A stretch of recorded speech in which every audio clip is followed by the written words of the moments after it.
పేదలు తినే బియ్యాన్ని వైసీపీ ప్రభుత్వంలో ఉన్నప్పుడు పేరు నాని అమ్ముకుంటే దాని మీద కూడా కోర్టులు వారు బెయిల్ ఇవ్వడం వల్ల ఇష్టం వచ్చినట్టుగా మాట్లాడుతున్నాడు, ఇష్టం వచ్చినట్టు తింటున్నాడు. దానికి మంత్రి కొల్లి రవీంద్ర ఏమన్నా విన్నప్పుడు బియ్యం స్కామ్ ఏంటి? వాస్తవం కాదా? నీ గోడౌన్ లో 8,000 బస్తాలు మాయమైంది, వాస్తవం కాదా? ఆ గోడౌన్ ఎవరి పేరు నుండి వాళ్ళ మీద విచారణ జరుగుద్ది. నీకు నీ భార్య మీద అంత ప్రేమ ఉంటే మానసికంగా అప్పుడే చచ్చిపోయాను అంటున్నావు. నీ భార్య మీద నీకు అంత ప్రేమ ఉన్నట్టయితే ఆ బియ్యం బొక్కేవాడివా? ఆ బియ్యం దొంగతనం చేసేవాడివా? లేకపోతే దొంగతనంగా అమ్ముకునేవాడివా?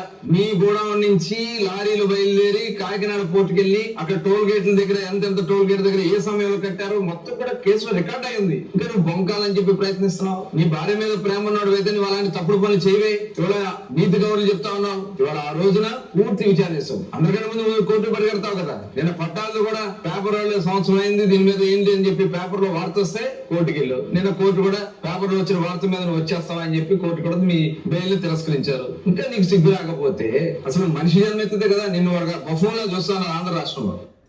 అది కొల్లి రవీంద్ర రియాక్షన్.